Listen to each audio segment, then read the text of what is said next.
দুইবার দুইবার তারা গণতন্ত্রকে রক্ষা করেছে ফ্যাসিবাদী আওয়ামী লীগের থেকে।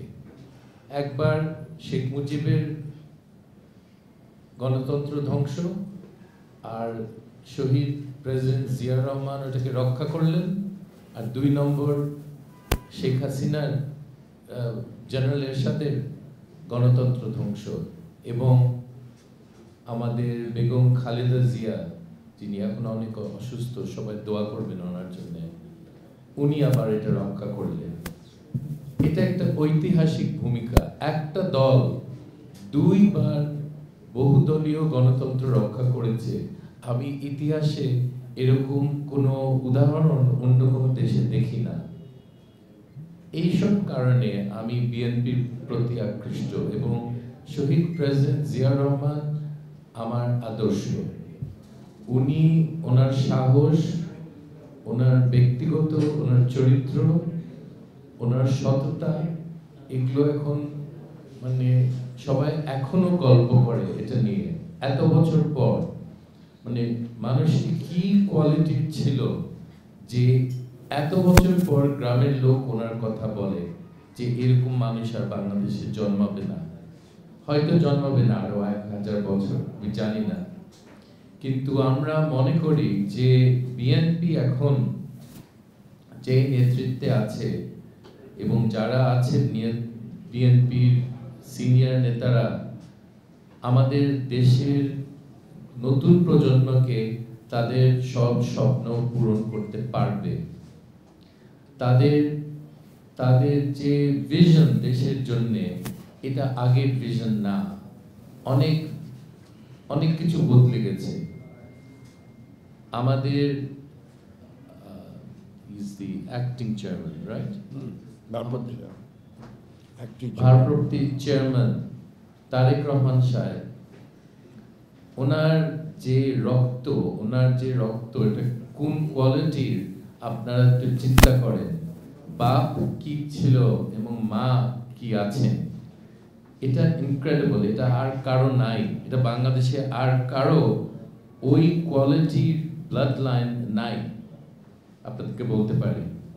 এবং আমরা সবাই ওনাকে সাহায্য করব একটা নতুন বাংলাদেশ গড়ে তুলতে। এবং আমার ধারণা উনি বিদেশে আছেন, এটা একদিক থেকে দুঃখজনক, আমাদের দেশের মানুষের কাছে উনি নাই। আরেক দিক থেকে আমি এটাতে খুশি যে উনি বিদেশের সব কোয়ালিটি, সব প্রশাসনিক সব জিনিসগুলি উনি দেখছেন, শিখছেন, এবং সেইগুলি বাংলাদেশে উনি আনবেন, আমি এটা আশা করি। সো আমি মনে করি ওনার ইংল্যান্ডে থাকারও দেশের মানুষের জন্য একটা লাভজনক জিনিস। উনি অনেক কিছু নিয়ে আসবেন এই দেশে যেটা আগে ছিল না, এবং এই দেশটাকে উন্নত করতে এশিয়ার মধ্যে, মহাদেশের মধ্যে এটা প্রথম 3 দেশের মধ্যে আনতে অসম্ভব কিছু না। আপনারা ভাবছেন আমি কি রূপকথার মতো বলছি, এটা পরে দেখবেন। কিন্তু আমি 35টা দেশে কাজ করেছি প্রায় 40 বছর। আপনাদেরকে বলতে পারি আমাদের দেশের মানুষের কোয়ালিটি এটা হলো টপ ক্লাস, এবং এই মানুষগুলিকে দিয়ে একটা টপ ক্লাস দেশ, প্রথম সারির দেশ তৈরি করা যাবে ইনশাল্লাহ। এবং বিএনপির এই সুযোগটা যদি ভোটাররা দেয়, তাহলে আপনারা দেখবেন তারা কি পাবে এই দেশের জন্য, এবং ভবিষ্যৎ প্রজন্মের জন্য তারা কি করতে পারবে, আপনারা তখন দেখতে পারবেন। আমি আশা করি আমার এলাকায় বাহুবল, নবীগঞ্জ বাহুবল, সেখানে আমার কাজ করার একটা সুবিধা হবে। এবং যদি ওনারা মনে করেন জাতীয় কোনো জায়গায় আমাকে কাজ করতে সুযোগ দেওয়া হবে, আমি চাই দেশের জন্য কাজ করতে। আমি খুবই ভালো চাকরি ছেড়ে, আপনারা জানেন IMF এর চাকরির লাভজনক, লোভজনক একটা চাকরি, কিন্তু সেই চাকরি ছেড়ে আমি আসছি দেশের জন্য, দেশের মানুষের জন্য কাজ করার জন্য। এটা ছিল আমার বাবার স্বপ্ন, আমি আশা করি সেটা পূরণ করতে পারবো। আমাকে অনেক ধন্যবাদ সময় দেওয়ার জন্য। আমি এখন মহাসচিবকে বলবো কয়েকটা ফর্মালি জয়েন করেন।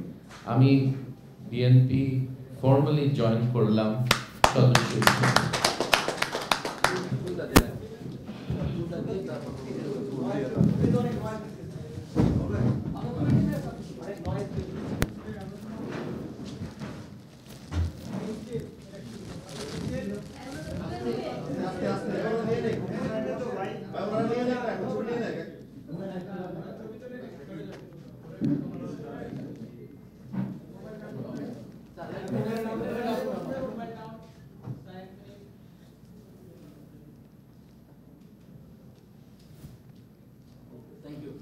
ধন্যবাদ। আমাদের তরফ থেকে উনি যোগ দেওয়াতে আমরা পুরস্কার